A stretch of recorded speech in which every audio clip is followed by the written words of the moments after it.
하나님께 영광입니다. 어두운 밤 하늘에 별빛이 반짝이듯이 시대마다 세상을 밝히며 믿음의 스타들이 많습니다.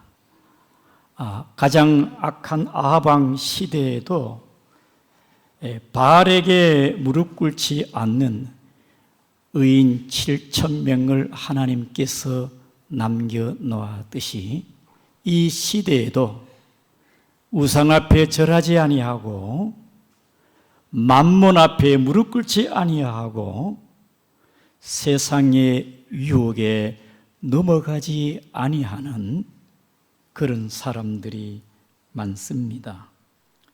오늘 느헤미야가 그런 사람입니다. 느헤미야가 오늘 본문에 어떻게 소개되고 있습니까? 1절에 보게 되어지면은 하가라의 아들 느헤미야의 말이라. 느헤미야의 아버지는 하가라입니다. 하가라에 대해서는 큰 성경의 정보가 없습니다. 느헤미야의 뜻은 하나님은 위로자시다라는 뜻을 갖고 있는데 1절에 느헤미야가 그때 시대적 상황과 역사는 1절에 아닥사스다 왕이라는 게 나옵니다. 이 아닥사스다 왕은 당시에 세계를 다스리던 페르시아 왕입니다. 여러분들이 잘 알고 있는 에스더 아수르 왕이 그의 아버지입니다. 그의 아버지 아수르 왕은요, 인도부터 구수까지 127지방을 다스렸으니까 세계를 제패한 페르시아 제국에 그의 아들 아닥사스다 왕이 통치한 시대에 느헤미야가 있었다, 그 말이겠지요. 본문의 1절에 아닥사스다 왕 제20년이라는 것은 이 아닥사스다 왕이 통치를 41년 했는데 통치 20년이란 그의 통치의 전성기 시대가 아니겠습니까? 그의 전성기 시대가 이 느헤미야와 아닥사스다 왕이 어디 있었냐? 수상궁에 있더니 수상궁, 여러분 제국의 여러 나라의 행정과 국사를 논의하고 결정하는 궁궐에 이 아닥사스다 왕이 있었고 느헤미야가 이 왕궁에서 왕의 신하였습니다. 특별히 1장 11절을 보게 되어지면 왕의 술관원이었다. 날마다 왕을 배웠고 왕을 잘 받으니까 왕의 총애를 받고 신망을 얻은 분이 이 느헤미야였습니다. 느헤미야는 이러한 왕궁에 있다는 것은 놀라운 일이 아니겠습니까?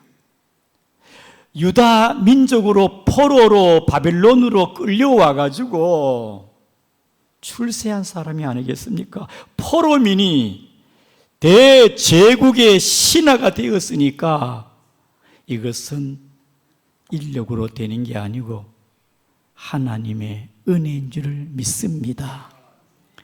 우리나라에 시각장애인 제1호가 강영우 박사입니다. 이분이 시각장애인이지만은 시각장애 1호 박사 강영우 씨가 부시 대통령 때 미국 장애인위원회 위원장 차관보, 장애인 차관보를 지낸 강영우 씨가 지금 몇 해 전에 돌아가셨습니다만은 그분이 장로님입니다. 시각장애인으로서 세계를 다스리는 미국의 차관보가 됐다는 것은 인력으로 내 힘으로 되는 게 아니고 하나님의 은혜로 된 줄을 믿습니다. 느헤미야가 그런 판국입니다. 노예로서 끌려와 가지고 하나님께서 그를 높이니까 마치 다니엘처럼 그는 아닥사스다 왕의 대신하 간원이었던 것을 우리에게 보여주고 있습니다. 이 느헤미야는 때마침 그의 동생이 예루살렘에 갔다가 2차 때 기한했다가 아마 돌아온 것 같습니다. 우리 2절을 같이 보겠습니다. 시작.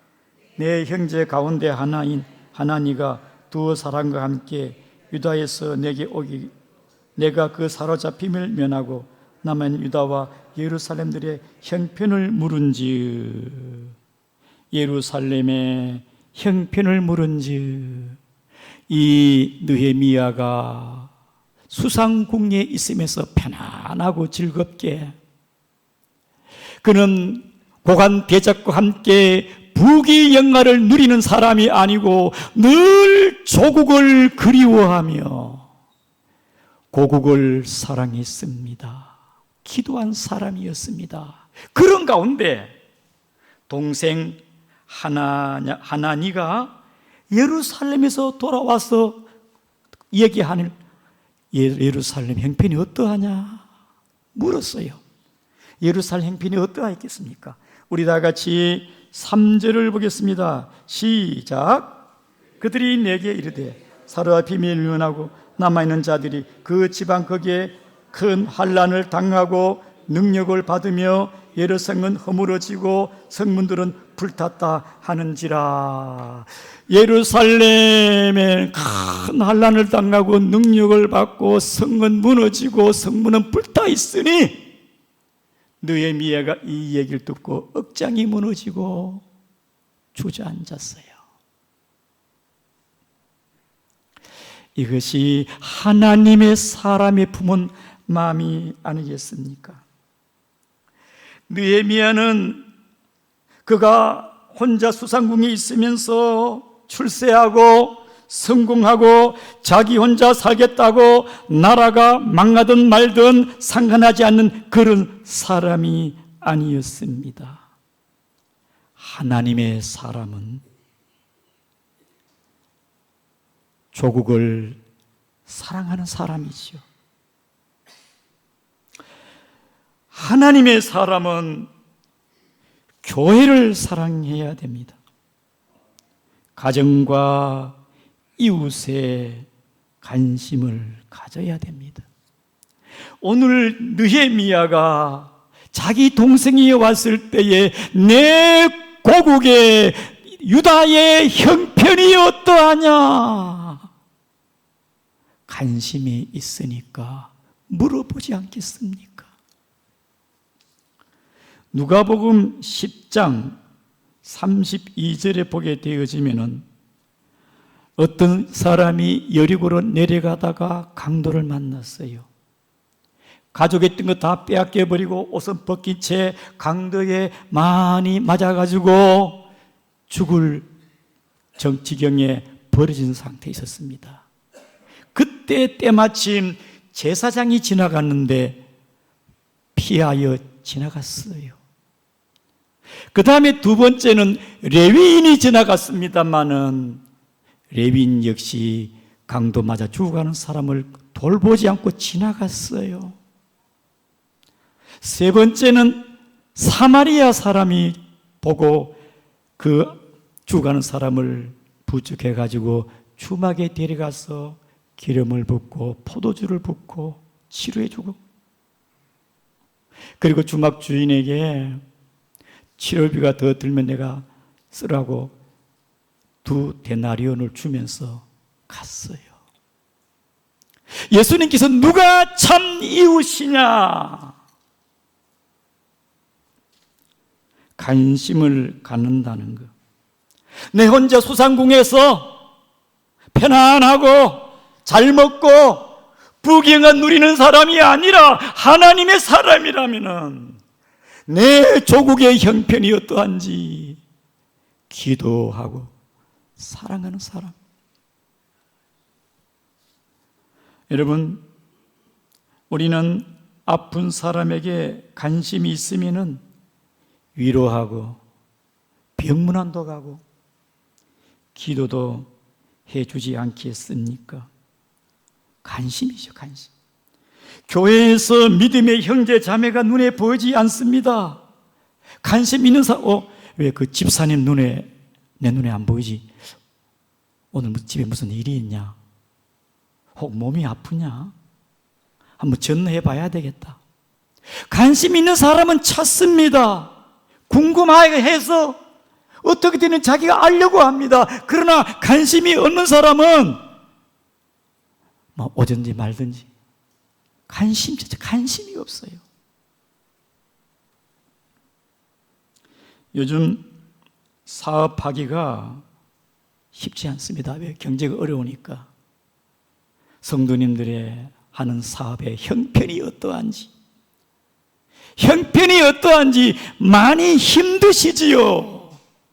관심을 갖고 물어보는 것. 관심이 중요합니다.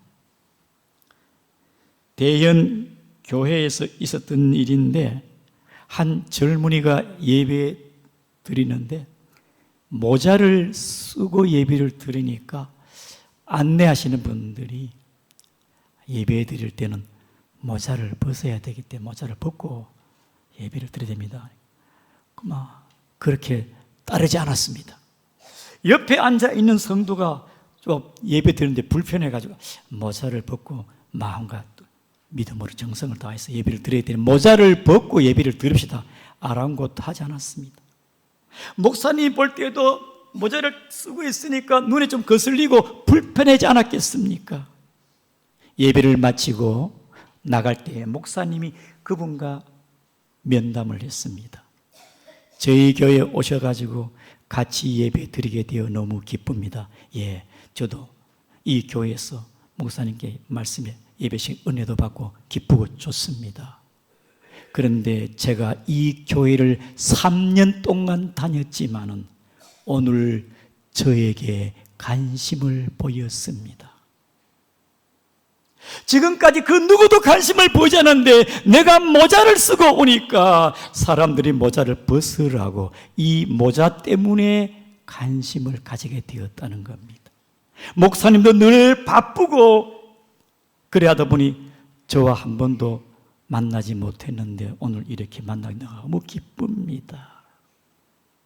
물론 대형교회다 보니까 다 알 수는 없겠지만은 우리 모두 서로에게 관심을 갖기를 축복합니다. 형편이 어떠한지. 그 다음에 느헤미야는 예루살렘에 항폐화되고 무너진 현실을 가슴에 품었습니다. 남유다가 환난을 당하고 능력을 받고 성벽이 무너지고 성문이 불탄 것을 보고 가슴이 아팠어요. BC 586년에 140년 전에 예루살렘이 멸망을 하고 불탄 그러한 흔적들이 140년이 지나도 아직까지 그 모양이니 스룹바벨이 성전을 짓고 에스라가 2차로 와가지고 말씀에 계획을 냈지만은 여전히 성벽은 무너져 있고 불탄 성문은 그대로 있으니 물론 성벽 자체보다는 예레미야가 영적으로 항폐함을 볼 때에 그는 오늘 본문의 말씀의 4절에 그는 앉아서 울고 수일 동안 슬퍼하며 있었습니다. 사랑하는 성도 여러분, 오늘 우리도 당한 현실을 보고 울고 슬퍼하지 아니할 수가 없습니다. 베옷을 입고 제에 앉아 뒹굴어야 할 상황이 아닌가 생각이 되어집니다. 한국 교회가 선교한 지 140년이 지났습니다.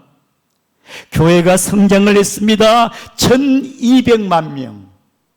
그런 오늘 현실은 500만 명으로 많이 성도 수가 감소되었습니다. 교회가 많이 쇠락했다는 것이지요. 교회는 교회의 본질을 잃어버리고 거룩성이 무너져가지고 교회의 능력을 상실했습니다. 거룩한 성벽이 무너지니까 믿는 사람이나 안 믿는 사람이나 별 차이 없어요. 비스무리해요. 세상에 있는 것이 교회 안에서도 일어나고, 아니 세상에 없는 것이 교회 안에서 일어날 때가 있다 이 말입니다.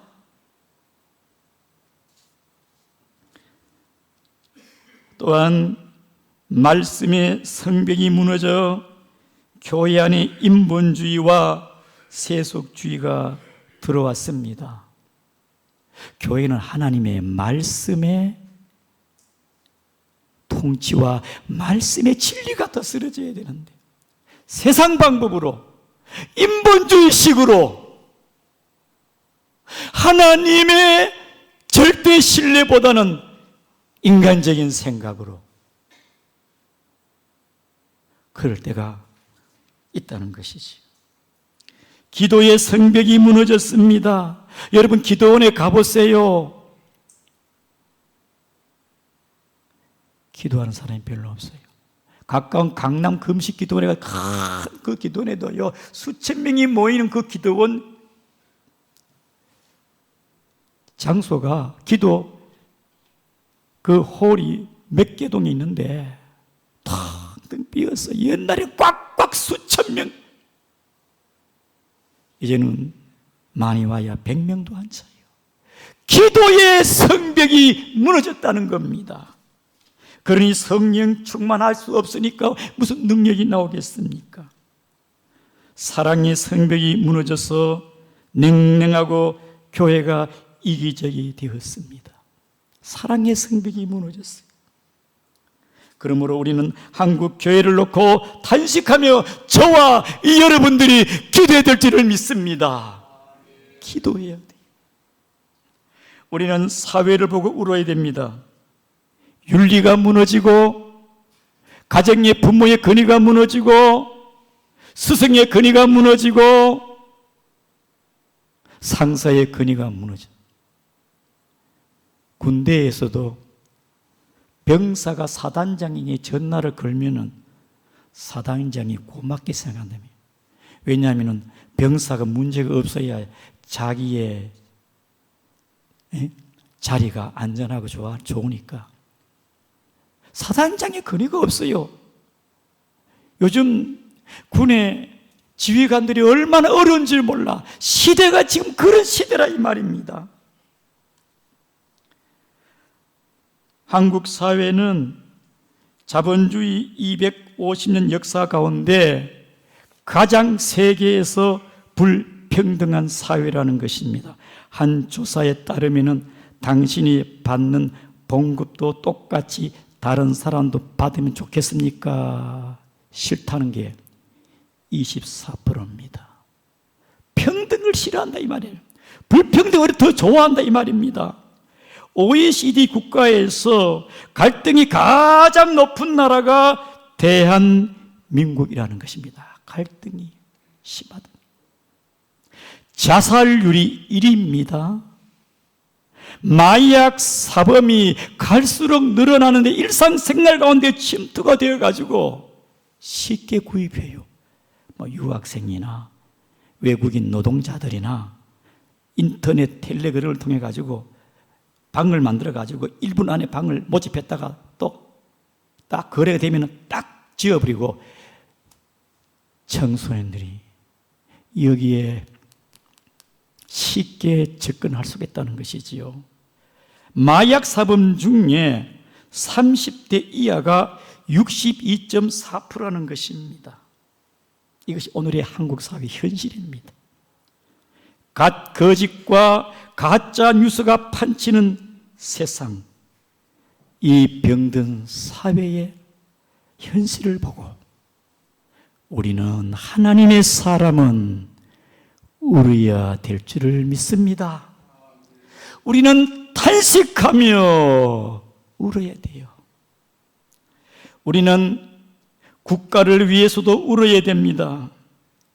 교회는 야도 치우치면 안 됩니다. 교회는 진리와 공의에 바로 서 있어야 되고, 교회는 예언자적 사명이 교회에 있는 것입니다. 이 나라를 볼 때 법과 정의가 무너져서 우리는 울어야 됩니다. 국회가 민생 법안을 만들어야 하는데 악법만 만들고 있습니다. 공정이 무너졌습니다.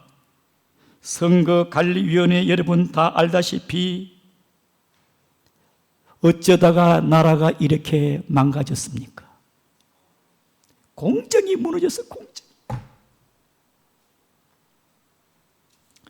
여러분, 언론이 무너졌습니다. 언론의 사명이 사실성과 공정성과 책임성과 독립성이 있어야 되는데 언론도 무너졌습니다.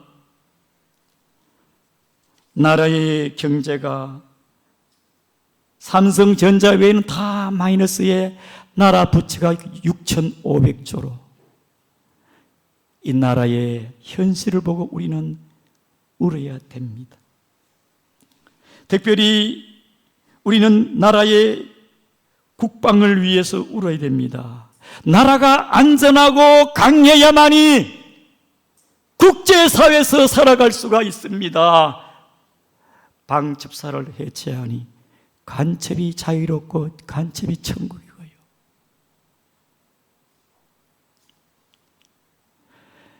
전방의 초소를 민간인 업체에다가 위탁해서, 여러분 그것이 군대입니까?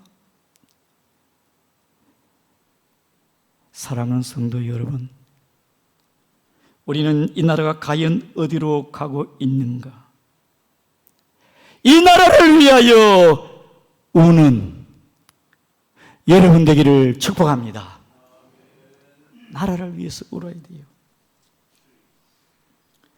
우리는 탄식하고 절망할 것이 아니라 하나님의 사람은 오늘 본문의 예레미야처럼 4절에 금식하고 기도하는 것입니다. 우리 다 같이 5절을 보겠습니다. 시작. 이르되 하늘의 하나님 여호와 크고 두려우신 하나님이시여, 주를 사랑하고 주의 계명을 지키는 자에게 언약을 지키시며 국리를 베푸신 주여 간구하나이다. 여러분 6절부터 계속 그의 기도입니다. 우리가 죄인입니다. 이 나라는 언약의 백성입니다. 주여 이 나라를 사랑하여 달라고. 예레미야가 남유다의 멸망을 보고 예레미야가 눈물로 울었습니다. 예수님도 예루살렘 성이 로마에 의해서 멸망될 것을 바라보고 예루살렘아 예루살렘아 눈물을 흘리면서 이 도시가 원수들이 와서 토둔을 쌓고 너희들을 가두는 것이고 어린 아이들이 매어침을 당하는데 예수님이 눈물을 흘렸습니다. 사랑하는 성도 여러분, 우리가 눈물을 흘릴 때에 내 영혼이 살고 내 육체가 강건하고 가정이 살고 교회가 살고 나라가 살 줄을 믿으시기를 바랍니다. 하나님의 사람은 현실을 외면하지 않습니다. 하나님의 사람은 문제를 안고 아파하며 동지감을 갖고 있습니다. 하나님의 사람은 기도합니다. 하나님 앞에 우리의 가정을 놓고 기도하고 교회를 놓고 기도하고 국가를 위해서 기도하는 여러분 되기를 주님의 이름으로 축복합니다.